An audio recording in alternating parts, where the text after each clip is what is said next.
കഥയെ ആരംഭിക്കുന്നത് ഡി എന്നു പേരുള്ള ഒരു യുവതി തന്റെ ആദ്യത്തെ കൺമണിക്ക് ജന്മം നൽകുന്നതോടെയാണ്. ഫ്രെഡ് എന്നായിരുന്നു അവൾ അവന് പേരിട്ടത്. ആ സമയത്ത് തന്റെ മകൻ വളർന്ന് വലിയൊരു പ്രതിഭയാകും എന്ന് ഡി അറിഞ്ഞിരുന്നതേയില്ല. പക്ഷേ കുട്ടിക്കാലത്ത് തന്നെ അതിന്റെ ലക്ഷണങ്ങൾ അവൻ കാണിച്ചു തുടങ്ങിയിരുന്നു. ഏറെ കുഞ്ഞായിരിക്കുമ്പോൾ തന്നെ തന്റെ പ്രായത്തിനപ്പുറത്തുള്ള കഴിവുകൾ ഫ്രെഡ് പ്രകടിപ്പിച്ചു. പ്ലേറ്റിലെ അക്ഷരങ്ങൾ തലതിരിച്ച് വായിക്കുന്നത് ഉൾപ്പെടെയുള്ള കാര്യങ്ങൾ തമാശ രീതിയിൽ അവൻ ചെയ്യുമായിരുന്നു. അവൻ വളർന്നപ്പോൾ മറ്റു കുട്ടികളെപ്പോലെ കളിക്കുന്നതിലൊന്നും അവൻ അധിക താല്പര്യം കാണിച്ചില്ല. കാരണം അവന്റെ ബുദ്ധി ആ കുട്ടികളെക്കാൾ എത്രയോ അധികം മുന്നിലായിരുന്നു. ഫ്രെഡിന്റെ അസാധാരണമായ ബുദ്ധിശക്തി അവനെ ശാന്തനും ഭാവവ്യത്യാസങ്ങൾ ഇല്ലാത്തവനുമാക്കി മാറ്റി. മറ്റുള്ളവർക്ക് അവനൊരു മന്ദഗതിക്കാരനായോ ഇൻട്രോവെർട്ടായോ ഒക്കെ തോന്നി. സഹപാഠികൾ പലപ്പോഴും അവനെ കളിയാക്കിയിരുന്നു. എന്നാൽ സ്കൂളിൽ സ്ഥിതി തികച്ചും വ്യത്യസ്തമായിരുന്നു. മറ്റു കുട്ടികൾ ഒരു പാഠം മനസ്സിലാക്കാൻ കുറെ സമയമെടുത്ത് ശ്രമിക്കുമ്പോഴേക്കും ഫ്രെഡ് അതിൽ ഏറെ വൈദഗ്ധ്യം നേടിയിട്ടുണ്ടാകും. ഒരു ദിവസം അസാമാന്യ ബുദ്ധിശക്തിയുള്ള കുട്ടികളെക്കുറിച്ച് പഠിക്കുന്ന ഒരു പ്രൊഫസർ ഫ്രെഡിനെ കുറിച്ച് കേൾക്കാനിടയായി. 2ാം ക്ലാസ്സിൽ പഠിക്കുന്ന വെറും 7 വയസ്സുകാരനായ ഫ്രെഡിന് കവിതകൾ എഴുതാനും ചിത്രം വരയ്ക്കാനും മത്സരങ്ങളിൽ പങ്കെടുക്കാവുന്ന തരത്തിൽ പിയാനോ വായിക്കാനും സാധിക്കുമായിരുന്നു. ഒപ്പം ഗണിതത്തിലും ഭൗതിക ശാസ്ത്രത്തിലും അവൻ മികവ് പുലർത്തി. ഫ്രെഡിന്റെ കാര്യത്തിലേറെ താല്പര്യം തോന്നിയ പ്രൊഫസറും അദ്ദേഹത്തിന്റെ സഹായിയും ഫ്രെഡിനെയും അമ്മയെയും സന്ദർശിക്കാൻ ക്ഷണിച്ചു. അവർ എത്തിയപ്പോൾ മിസ് ഗ്രീർസൺ എന്ന് വിളിക്കപ്പെടുന്ന ജെയിൻ എന്ന സ്ത്രീയുടെ അടുത്തേക്ക് സഹായി ഫ്രെഡിനെ കൊണ്ടുപോയി. ജെയിൻ ഫ്രെഡിന്റെ കഴിവുകൾ പരിശോധിക്കാൻ ആരംഭിച്ചു. ഒരു ചിത്രം വെറുതെ നോക്കി നിൽക്കുന്നതിനു പകരം അതിനെ തന്റേതായ രീതിയിൽ വ്യാഖ്യാനിച്ചെടുക്കാനായിരുന്നു ഫ്രെഡ് ശ്രമിച്ചത്. തുടർന്ന് ജെയിൻ അവന്റെ സംഗീത നൈപുണ്യം പരിശോധിച്ചു. അവന്റെ പ്രായത്തിലുള്ള കുട്ടികൾ അടിസ്ഥാന സ്വരങ്ങൾ പഠിക്കുമ്പോൾ ഫ്രെഡ് സ്വന്തമായി മ്യൂസിക് ചിട്ടപ്പെടുത്തുകയായിരുന്നു. അല്പസമയത്തിനു ശേഷം ഡി ആ മുറിയിലേക്ക് വന്നു. തന്റെ മകനെ കണ്ടു. താൻ പ്രതിഭകളായ കുട്ടികളുമായി പ്രവർത്തിക്കുന്ന ഒരു പ്രൊഫസറാണെന്നും ഓഡിഷൻ ഓഫ് ദ മൈൻഡ് എന്നറിയപ്പെടുന്ന ഒരു തരം മാനസിക ഒളിമ്പ്യാഡിൽ പങ്കെടുക്കാൻ 5 കുട്ടികളെ തിരഞ്ഞെടുക്കണമായിരുന്നെന്നും താൻ അതിലുള്ള ശ്രമത്തിലായിരുന്നു എന്നും ജെയിൻ അവരോട് വിശദീകരിച്ചു. അങ്ങനെ തിരഞ്ഞെടുക്കപ്പെട്ട കുട്ടികളിൽ ഒരാളാവാനുള്ള യോഗ്യത ഫ്രെഡിനുണ്ടെന്നും അവനതിൽ ഒരാളാവണമെന്നാണ് താൻ ആഗ്രഹിക്കുന്നത് എന്നും ജെയിൻ കൂട്ടിച്ചേർത്തു. അവനെ കൂട്ടിക്കൊണ്ടുപോകാൻ ജെയിൻ അനുവാദം ചോദിച്ചെങ്കിലും ഡി അത് നിരസിക്കുകയായിരുന്നു ചെയ്തത്. തന്റെ മകൻ എത്രത്തോളം അസാധാരണത്വമുള്ള വ്യക്തിയാണെന്ന് അവൾ അപ്പോഴും തിരിച്ചറിഞ്ഞിരുന്നില്ല. അവൾ പെട്ടെന്ന് തന്നെ ഫ്രെഡിനെ അവിടെ നിന്ന് കൂട്ടിക്കൊണ്ടുപോയി. അടുത്ത ദിവസം തന്റെ പ്രായത്തിലുള്ള കുട്ടികൾ പുറത്ത് കളിക്കുന്നത് ഫ്രെഡ് നോക്കി നിന്നു.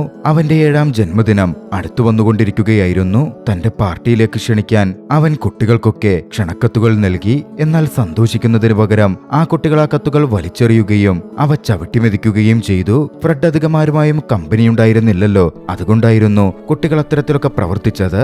അവനെന്നും ഏകാഗിയായിരുന്നു. ജന്മദിന ആഘോഷങ്ങൾക്ക് ഒരാൾ പോലും വന്നതേയില്ല. ഫ്രെഡിനും അത് ചെറിയ ദുഃഖമുണ്ടാക്കിയിരുന്നു. പക്ഷേ ഏറ്റവും കൂടുതൽ ആശങ്കയിലായത് ഡിയാണ്. കുറെ ആലോചിച്ച ശേഷം ഡി ഒരു തീരുമാനമെടുത്തു.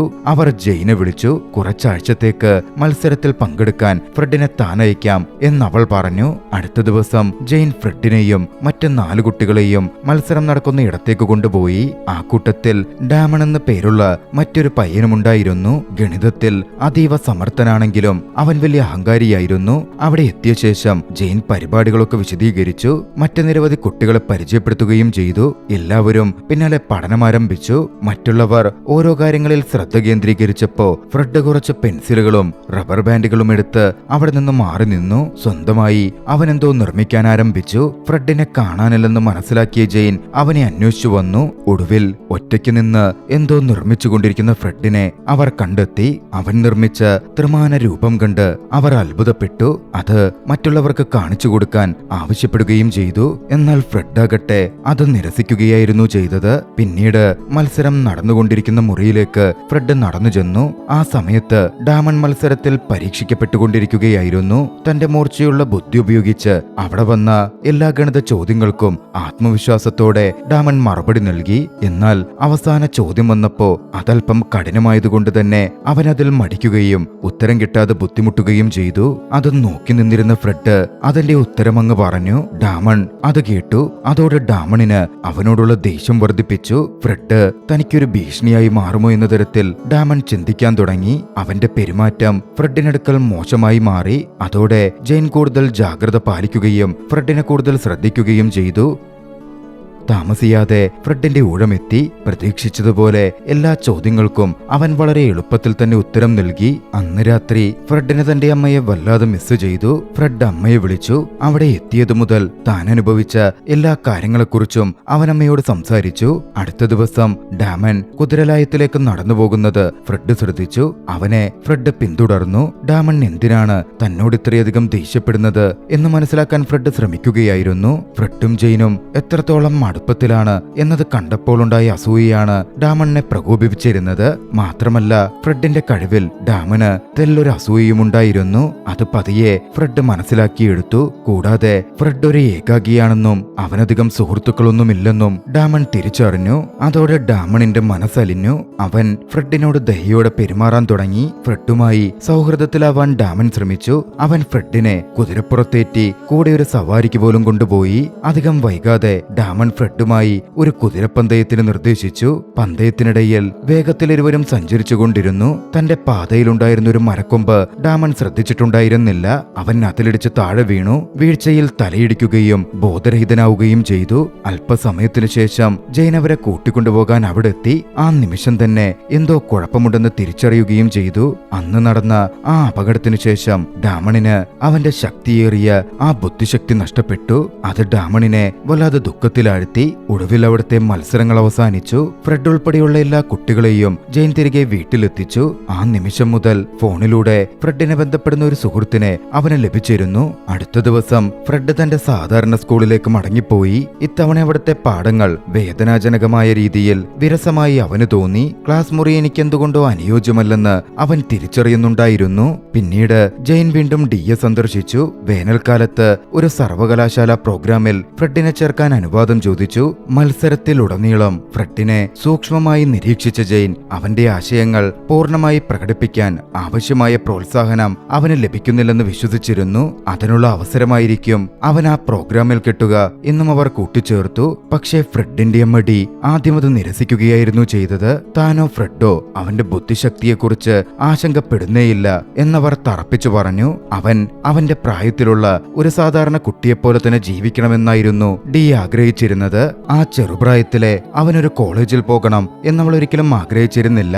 എന്നാൽ ഫ്രെഡിനെ പൂർണ്ണമായും മനസ്സിലാക്കിയിരുന്ന ജെയിൻ അവന്റെ കാര്യത്തിൽ അവൻ തന്നെ തീരുമാനമെടുക്കട്ടെ, അതിനവനെ അനുവദിക്കാമോ എന്ന തരത്തിൽ ഡിയോട് ചോദിച്ചു. ആ ചോദ്യം ഡി ഒരു നിമിഷം നിശബ്ദയാക്കി. അന്ന് രാത്രി അവന് ശരിക്കും കോളേജിൽ പോകാൻ താല്പര്യമുണ്ടോ എന്ന് ഡി ഫ്രെഡിനോട് ചോദിച്ചു. അമ്മയെ വിഷമിപ്പിക്കുമെന്ന് ഭയന്ന് ഫ്രെഡ് ഒന്നും മിണ്ടാതെ നിന്നിരുന്നു. പക്ഷേ ഡിക്ക് അവന്റെ മനസ്സ് വായിക്കാൻ പറ്റുന്നുണ്ടായിരുന്നു. അതോടെ ഡി വീണ്ടും ജെയിന് മുമ്പിൽ വഴങ്ങി. ഫ്രെഡ് എവിടെ പോയാലും അവന്റെ കഴിവുകൾ അവനോടൊപ്പം കൂടെയുണ്ടാകും എന്നവർ തിരിച്ചറിഞ്ഞു കഴിഞ്ഞിരുന്നു. ഭാരമേറിയ ഹൃദയത്തോടെ അവൻ ആഗ്രഹിക്കുന്നത് പിന്തുടരാൻ ആ അമ്മ ഒടുവിൽ അനുവാദം നൽകി. അങ്ങനെ വേനൽക്കാലം എത്തി. അമ്മയും ഏതാനും സുഹൃത്തുക്കളും ചേർന്ന് ഫ്രെഡിനെ സർവകലാശാലയിൽ എത്തിച്ചു. കുറച്ചു സമയം അവനോടൊപ്പം അവിടെ ചിലവഴിച്ച ശേഷം ഡി മറ്റുള്ളവർക്കൊപ്പം അവരുടെ നാടായ ഒർലാൻഡോയിലേക്ക് മടങ്ങി. ഒരു അമ്മയെന്ന നിലയിൽ തന്റെ 7 വയസ്സുകാരനായ മകനെ അങ്ങനെ തനിച്ചാക്കി പോകുന്നതിലുള്ള ആശങ്ക അവർക്ക് മറച്ചുവെക്കാൻ കഴിഞ്ഞിരുന്നില്ല. ഫ്രെഡിനെ നന്നായി ശ്രദ്ധിക്കണമെന്ന് അവൾ ജെയിനോട് പ്രത്യേകം ആവശ്യപ്പെട്ടിരുന്നു. അവന് എന്തെങ്കിലും സംഭവിച്ചാൽ അതിന്റെ ഉത്തരവാദി ജെയിനായിരിക്കും എന്ന തരത്തിൽ വാണിംഗ് കൊടുക്കുകയും ചെയ്തു. അധികം വൈകാതെ ഡി കാറിൽ കയറിപ്പോയി. അമ്മ പോയതോടെ ജെയിൻ ഫ്രെഡിനെ ചുറ്റിക്കാണിക്കാനും അവന്റെ ഉത്തരവാദിത്തങ്ങളെക്കുറിച്ചും ഇപ്പോൾ അവന്റേതായ കാര്യങ്ങളെക്കുറിച്ചും വിശദീകരിക്കാനും തുടങ്ങി. ഫ്രെഡിന് എന്താണ് വേണ്ടതെന്ന് മനസ്സിലാക്കി ജെയിൻ അവനെ നന്നായി പരിഗണിക്കുന്നുണ്ടെന്ന് ആദ്യമൊക്കെ അവന് തോന്നുന്നുണ്ടായിരുന്നു. അടുത്ത ദിവസം ഫ്രെഡ് തന്റെ ആദ്യ കോളേജ് ക്ലാസ്സിൽ പങ്കെടുത്തു. ആ മുറിയിലെ ഏറ്റവും പ്രായം കുറഞ്ഞ വിദ്യാർത്ഥി അവനായിരുന്നു. താമസിയാതെ പ്രൊഫസർ അങ്ങോട്ടേക്ക് എത്തി. നമ്മളിന്ന് പഠിക്കുന്നത് അടിസ്ഥാന ഭൗതികശാസ്ത്രമല്ല, മറിച്ച് ക്വാണ്ടം ഫിസിക്സ് ആണ് എന്ന് വിശദീകരിച്ചു. ഉടൻ തന്നെ ക്ലാസ്സിലെ പകുതിയിലധികം പേരും അവിടെ നിന്ന് എഴുന്നേറ്റ് പോയി. ചുരുക്കം ചില വിദ്യാർത്ഥികൾ മാത്രം അവിടെ ബാക്കിയായി. ഫ്രെഡ് അവരിൽ ഒരാളായിട്ടിരുന്നിരുന്നു. ക്ലാസ് കഴിഞ്ഞപ്പോ ഫ്രെഡ് ജെയിനെ തിരഞ്ഞ് പുറത്തേക്ക് വന്നു. അതേസമയം സർവകലാശാലയിലെ പ്രശസ്തരായ ഒരു കൂട്ടം വിദ്യാർത്ഥികൾ കെട്ടിടത്തിന് മുന്നിൽ സമയം ചെലവഴിക്കുന്നുണ്ടായിരുന്നു. അവരിലൊരാൾ യാദർച്ഛികമായ ഒരു ഗ്ലോബ് വായുവിലേക്ക് എറിഞ്ഞു. അത് അബദ്ധവശാൽ ഫ്രെഡിന്റെ തലയിൽ വന്ന് വീഴുകയും അവൻ ബോധരഹിതനാവുകയും ചെയ്തു. വിവരമറിഞ്ഞ് ജെയിൻ വേഗത്തിൽ അവിടെ ഓടിയെത്തി. ആളുകൾക്ക് നടുവിൽ കിടക്കുന്ന ഫ്രെഡിനെ കണ്ടു. ഡാമണിന് സംഭവിച്ചതുപോലെ ആ അപകടത്തിൽ അവനും ബുദ്ധിശക്തി നഷ്ടപ്പെടുമോ എന്നവർ ആഴത്തിൽ ഉത്കണ്ഠപ്പെട്ടു. കുറച്ചു കഴിഞ്ഞ് ഫ്രെഡിന്റെ ബോധം തെളിഞ്ഞു. അവൻ സുരക്ഷിതനായിരുന്നു. എങ്കിലും പെട്ടെന്നുണ്ടായ ആ ഒരു ആഘാതത്തിന്റെ ഭയം അവനിൽ നിഴലിക്കുന്നുണ്ടായിരുന്നു. അതേസമയം ഫ്രെഡിന്റെ അമ്മയിൽ നിന്നൊരു കോൾ ഫ്രെഡിനെ തേടി എത്തുന്നുണ്ടായിരുന്നു. പക്ഷേ നടന്ന കാര്യങ്ങൾ ഡി അറിഞ്ഞാൽ പ്രശ്നമാകുമോ എന്ന് ഭയന്ന് ജെയിൻ തൽക്കാലം ഫ്രെഡിന് സംസാരിക്കാൻ കഴിയില്ലെന്ന് പറഞ്ഞ് ഫോൺ കോൾ ഒഴിവാക്കാൻ ശ്രമിച്ചു. പക്ഷേ ഫ്രെഡ് തനിക്ക് സംസാരിക്കണം എന്നാവശ്യപ്പെട്ടപ്പോ ജെയിൻ ഫോൺ അവന് കൈമാറി. അവൻ അമ്മയോട് സംസാരിച്ചു. അടുത്ത ദിവസം ഫ്രെഡ് ക്ലാസ്സിൽ തിരിച്ചെത്തി. പതിവ് പോലെ പഠനം തുടർന്നു. പ്രൊഫസർ പാഠഭാഗങ്ങൾ വിശദീകരിക്കുമ്പോൾ ഫ്രെഡിനൊഴികെ മറ്റാർക്കും അത് മനസ്സിലാകുന്നുണ്ടായിരുന്നില്ല. അതിന്റെ ഫലമായി ക്ലാസ്സിലെ മിക്കവാറും എല്ലാവരും അവന്റെ നോട്ട് നോക്കി പകർത്തിയെഴുതാൻ ആരംഭിച്ചു. ക്ലാസ്സിന് ശേഷം ഫ്രെഡ് കഫറ്റീരിയയിലിരുന്ന് ഒരു പുസ്തകം വായിക്കുകയായിരുന്നു. നേരത്തെ ഗ്ലോബറിന് വിദ്യാർത്ഥി അവനെ അന്വേഷിച്ചു വന്നു. അവന്റെ പേര് എട്ടി എന്നായിരുന്നു. ആ നിമിഷം മുതൽ ഫ്രെഡും എട്ടിയും തമ്മിൽ ഒരു സൗഹൃദം ആരംഭിച്ചു. എട്ടി ഫ്രെഡിനെ ക്യാമ്പസ് മുഴുവൻ കൊണ്ടുനടന്ന് കാണിച്ചു. അവർ ഒന്നിച്ച് ദിവസം മുഴുവൻ ചിലവിട്ടു. പിന്നീട് എഡി ഫ്രെഡിനെ ഒരു മുറിയിലേക്ക് കൂട്ടിക്കൊണ്ടുപോയി. അവിടെ ഒരു പിയാനോ ഉണ്ടായിരുന്നു. അവർ ഒന്നിച്ച് അത് വായിച്ചു. അവൻ ഫ്രെഡിനെ പിന്നാലെ ഒരു ബില്ലിയാർഡ് ഹാളിൽ കൊണ്ടുപോയി തന്റെ സുഹൃത്തുക്കൾക്ക് പരിചയപ്പെടുത്തി. എട്ടി കളിക്കുമ്പോൾ ഫ്രെഡിന്റെ മനസ്സ് സ്വാഭാവികമായും വീണ്ടും ഉണർന്ന് പ്രവർത്തിക്കാൻ ആരംഭിച്ചിരുന്നു. പന്തുകൾക്കിടയിലുള്ള കോണുകളുടെ ദൂരവും അതിലെ മൂവ്മെന്റുകളും എല്ലാം അവൻ കണക്കുകൂട്ടി. ആ നിമിഷങ്ങളിൽ വല്ലാതെ മുഴുകിപ്പോയ ഫ്രെഡ് സമയം കടന്നുപോകുന്ന കാര്യം ശ്രദ്ധിച്ചിരുന്നേയില്ല. അന്ന് വീട്ടിലേക്ക് എത്തിയപ്പോൾ ഒരുപാട് അവൻ വൈകിയിരുന്നു. അവൻ വരുന്നത് വൈകിയത് കണ്ട് ജെയിനും മറ്റും വലിയ ആശങ്കയിലായിരുന്നു. ഫ്രെഡ് തിരിച്ചെത്തിയപ്പോ തന്റെ പേടിയെക്കുറിച്ച് ജെയിൻ വിശദീകരിച്ചു. ഇനി മേലാൽ ഇത് ആവർത്തിക്കരുതെന്നും ജെയിൻ പറഞ്ഞു. പക്ഷേ ഫ്രെഡിന് തന്റെ മേലുള്ള നിയന്ത്രണങ്ങളും മറ്റു കാര്യങ്ങളും വലിയ ശ്വാസമുട്ടലായാണ് അനുഭവപ്പെട്ടത്.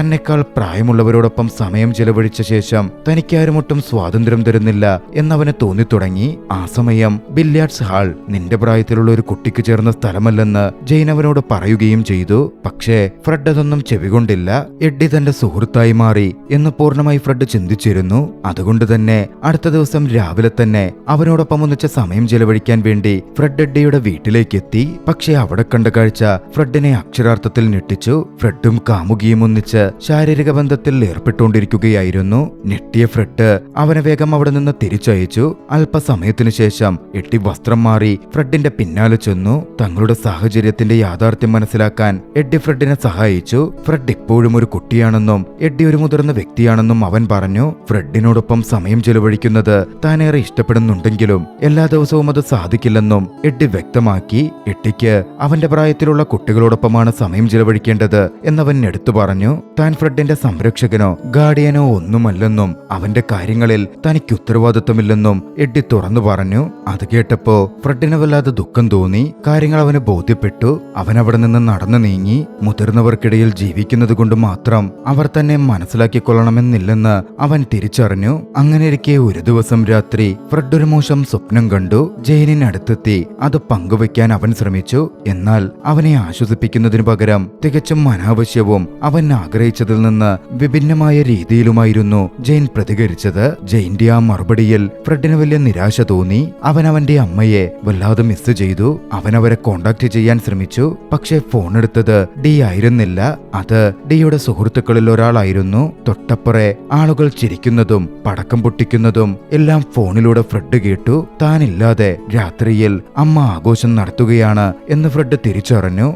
അതിനെപ്പറ്റി ഒന്നും തന്നെ അവന്റെ അമ്മ അവനോട് മുൻകൂട്ടി പറഞ്ഞിരുന്നേയില്ല. ഫ്രെഡിനെ അത് വേദനിപ്പിച്ചിരുന്നു. അടുത്ത ദിവസം അവന്റെ അമ്മ കൂട്ടുകാരൊന്നിച്ചുള്ള ആ ഒത്തുചേരലിന്റെ ഫോട്ടോസ് അവൻ അയച്ചു കൊടുത്തു. അത് ഫ്രെഡിനെ സന്തോഷിപ്പിക്കുമെന്ന് അവൾ കരുതി. എന്നാൽ അതിന് പകരം അതവനെ കൂടുതൽ വേദനിപ്പിക്കുകയായിരുന്നു ചെയ്തത്. താൻ വിളിച്ചപ്പോ അമ്മ തന്റെ കോളിന് മറുപടി നൽകുന്നതിന് പകരം മറ്റുള്ളവർക്കൊപ്പം ആഘോഷിക്കുകയായിരുന്നല്ലോ. തന്നെക്കാൾ പ്രിയോറിറ്റി അമ്മ നൽകിയത് അതിനാണല്ലോ എന്ന തരത്തിലായിരുന്നു അവന്റെ ചിന്തകൾ പോയത്.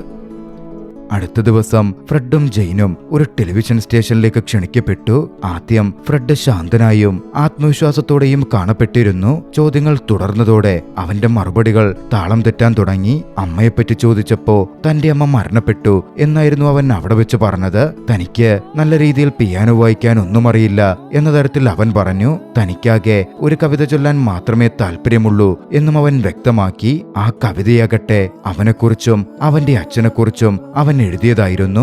അവന്റെ പ്രതികരണങ്ങളിൽ ഒന്നും തന്നെ ജെയിനോ ഡിയോ പ്രതീക്ഷിച്ച പോലെയായിരുന്നില്ല വന്നത്. ദൂരെ ഒരു ഹോട്ടലിൽ ടിവിയിൽ ആ ഇന്റർവ്യൂ കണ്ടുകൊണ്ടിരുന്ന ഡിയും വല്ലാതെ അസ്വസ്ഥയായി. ഡിയവിടെ സ്വിമ്മിംഗ് പൂളിന് സമീപമായിരുന്നു ഉണ്ടായിരുന്നത്. തന്റെ അടുത്ത സുഹൃത്തിന്റെ 2 കുട്ടികളെ നിരീക്ഷിക്കാൻ അവളെ ഏൽപ്പിച്ചിരുന്നു. പെട്ടെന്നായിരുന്നു അവിടുത്തെ കാര്യങ്ങൾ മാറിമാറുന്നത്. ആ 2 കുട്ടികളിൽ ഒരാൾ നിലതെറ്റി മുങ്ങിത്താഴാൻ ആരംഭിച്ചു. അത് കണ്ട് പരിഭ്രാന്തിയിൽ ഡി അങ്ങോട്ടേക്ക് ഓടിച്ചെന്നു. ഫ്രെഡ് പറഞ്ഞ കാര്യങ്ങൾ കേട്ട് ജെയിൻ അന്ന് ഞെട്ടിയതുപോലെ തന്നെ ഡിയുടെ ചിന്തകളും ആകെ വല്ലാതായി പോയിരുന്നു. ഫ്രെഡ് പറഞ്ഞ കാര്യങ്ങളെ ഉൾക്കൊള്ളാൻ അവരിരുവരും പാടുപെട്ടു. ഫ്രെഡ് എന്ന ചൊല്ലിയ കവിത വളരെ ബേസിക്കായ LKG കുട്ടികൾ ചെല്ലുന്ന പോലുള്ള ഒന്നായിരുന്നു. താൻ ഒരു ഗിഫ്റ്റഡ് ചൈൽഡ് ഒന്നുമല്ല എന്ന് സ്ഥാപിക്കുന്ന രീതിയിലായിരുന്നു അവൻ അവിടെ പെർഫോം ചെയ്തുകൊണ്ടിരുന്നത്. കവിത ചൊല്ലിക്കഴിഞ്ഞ ഉടനെ ഫ്രെഡ് അവിടെ നിന്നിറങ്ങിപ്പോയി. അവൻ ഒരു ബസ് സ്റ്റോപ്പിലെത്തി. അവിടെ വെച്ച് 2 കുട്ടികളുമായി നിൽക്കുന്ന ഒരു അമ്മയെ അവൻ നോക്കിക്കണ്ടു. അവരെ ഒന്നിച്ചു കണ്ടപ്പോ ഫ്രെഡിന്റെ മനസ്സിൽ വല്ലാത്ത അസൂയ തോന്നി. മറുവശത്ത് ജെയിനും സഹായികളും ഫ്രെഡിനെ തിരയുകയായിരുന്നു. കാണാതായതോടെ പാനിക്കായ ജെയിൻ ആ വിവരം ഡിയെ വിളിച്ചറിയിച്ചു. ഡിക്ക് പക്ഷേ അതിനോടകം കാര്യങ്ങൾ വ്യക്തമായി കഴിഞ്ഞിരുന്നു. ഫ്രെഡ് ഒരുപക്ഷെ തങ്ങളുടെ വീട്ടിലേക്കായിരിക്കും പോയിരിക്കുക എന്ന് ഡി ഊഹിച്ചു. അതോടെ പുറത്തു പോയിരുന്ന അവർ വേഗത്തിൽ വീട്ടിലേക്ക് തിരിച്ചു. അവിടെ എത്തിയതും ആരും തന്നെ കണക്ട് ചെയ്യാതിരിക്കാൻ അവൻ അവിടുത്തെ ഫോൺ തല്ലി തകർത്തു. പക്ഷേ രാത്രിയോടെ ഡി അങ്ങോട്ടേക്ക് തിരികെ എത്തി. തനിച്ചിരിക്കുന്ന തന്റെ മകനെ കണ്ടു. അവർ തന്റെ മകനെ ചേർത്തു പിടിച്ചു. അമ്മയുടെ സാന്നിധ്യം അവന്റെ ദേഷ്യം പെട്ടെന്ന് തന്നെ തണുപ്പിച്ചു. താൻ കാരണം ജെയിന് ദേഷ്യം വന്നിട്ടുണ്ടാകും എന്ന് ഫ്രെഡ് പറഞ്ഞു. എന്നാൽ ജെയിൻ അവനോട് ദേഷ്യമൊന്നുമില്ലെന്ന് അമ്മ അവനോട് പറഞ്ഞുകൊണ്ടേയിരുന്നു. ഒടുവിൽ അവനെ ആശ്വസിപ്പിക്കുകയും ചെയ്തു. വൈകാതെ ജെയിനും അങ്ങോട്ടേക്ക് എത്തി. അവരിരുവരെയും ഒന്നിച്ചു കണ്ടപ്പോ ജെയിനും തന്റെ തെറ്റ് തിരിച്ചറിഞ്ഞു. താൻ ഫ്രെഡിന്റെ ഇന്റലക്ച്വൽ കഴിവുകൾ പ്രോത്സാഹിപ്പിക്കാൻ മാത്രമേ ശ്രമിച്ചുള്ളൂ. അവന് ഒരു അമ്മയുടെ സ്നേഹം ലഭിക്കേണ്ട സമയത്ത് താൻ അവന്റെ കൂടെ നിന്നില്ല. അവന്റെ ഇമോഷണൽ ഡെവലപ്മെന്റിൽ ഭാഗമായില്ല. അതായിരുന്നു തന്റെ തെറ്റ്. അതിനുശേഷം ഫ്രെഡ് അമ്മയോടൊപ്പം ജീവിക്കാൻ തുടങ്ങി. അവരുടെ ബന്ധം വീണ്ടും പതിയെ മെച്ചപ്പെട്ടു വന്നു. കുറച്ചു കാലത്തിനു ശേഷം ഫ്രെഡ് തന്റെ 8ാം ജന്മദിനം ആഘോഷിച്ചു. അന്ന് അവരുടെ വീട്ടിൽ ഒരുപാട് ഗസ്റ്റുകൾ എത്തിച്ചേർന്നിരുന്നു. ഫ്രെഡിനതിൽ വലിയ സന്തോഷം തോന്നി. അപ്പോഴും താൻ ചെയ്ത കാര്യങ്ങളിൽ കുറ്റബോധം തോന്നിയിരുന്ന ജെയിൻ ഒരു ബർത്ത്ഡേ കേക്കുമായി അവിടെ എത്തി. ഡി അവരെ അകത്തേക്ക് സ്വാഗതം ചെയ്തു. ഫ്രെഡിനൊപ്പം അന്ന് ജെയിൻ നൃത്തം ചെയ്തു. ജെയിൻ ആ സമയം ഫ്രെഡിനൊരു കളിപ്പാട്ടക്കാറും നൽകി. അവന്റെ പ്രായത്തിലുള്ള കുട്ടികൾ കിട്ടാൻ ആഗ്രഹിക്കുന്ന തരം ഒരു കാറായിരുന്നു അത്. ഒടുവിൽ ഫ്രെഡും ഡിയും ജെയിനും തമ്മിലുള്ള ബന്ധം പഴയ രീതിയിലായി. അവർ തമ്മിലുള്ള ദേഷ്യവും പിണക്കവും എല്ലാം മാറി. അവർ ഫ്രെഡിനെ അന്നു മുതൽ ഒരു സാധാരണ കുട്ടിയായി കാണാൻ തുടങ്ങി. അതുപോലെ ട്രീറ്റ് ചെയ്യാനും ആരംഭിച്ചു. ഒരു വർഷത്തിന് ശേഷം ഫ്രെഡ് ജെയിന്റെ തന്നെ സ്കൂളിൽ തന്റെ പഠനം തുടർന്നു. ഒരു ബാലപ്രതിഭ എന്ന നിലയിലുള്ള തന്റെ മേൽ വന്ന സമ്മർദ്ദങ്ങളുമായി അവനിപ്പോൾ പൂർണ്ണമായി പൊരുത്തപ്പെട്ടു കഴിഞ്ഞു. പ്രത്യേകിച്ചും അവനേക്കാൾ പ്രായം കുറഞ്ഞ മറ്റൊരു വിദ്യാർത്ഥി ജെയിന്റെ സ്കൂളിൽ പ്രവേശനം നേടിയിരുന്നു. അതോടെ കാര്യങ്ങൾ ഫ്രെഡിന് കൂടുതൽ എളുപ്പമായി. ഫ്രെഡിന്റെ വൈകാരികമായ വളർച്ചയും അവന്റെ ബുദ്ധിശക്തിയും തമ്മിലുള്ള കൃത്യമായ ഒരു പൊരുത്തം അവനിൽ പ്രകടമായി വന്നുകൊണ്ടിരുന്നു. ആ ദൃശ്യങ്ങളോടെ ചലച്ചിത്രം അവസാനിക്കുകയാണ്. ലിറ്റിൽ മാൻ ടേറ്റ് എന്ന രസകരമായ ഈ ഒരു ചലച്ചിത്രത്തിന്റെ കഥ നിങ്ങൾക്കിഷ്ടമായെങ്കിൽ വീഡിയോ ലൈക്ക് ചെയ്യുക. അഭിപ്രായങ്ങളും നിർദ്ദേശങ്ങളും കമന്റുകളിൽ രേഖപ്പെടുത്തുക. കഴിയുമെങ്കിൽ ചാനൽ സബ്സ്ക്രൈബ് ചെയ്തും കൂട്ടുകാർക്ക് ഷെയർ ചെയ്തു കൊടുത്തും ഞങ്ങളെ സപ്പോർട്ട് ചെയ്യുക. അടുത്ത എപ്പിസോഡിൽ മറ്റൊരു മികച്ച ചലച്ചിത്രവുമായി നമുക്ക് കണ്ടുമുട്ടാം. അതുവരെ ബൈ.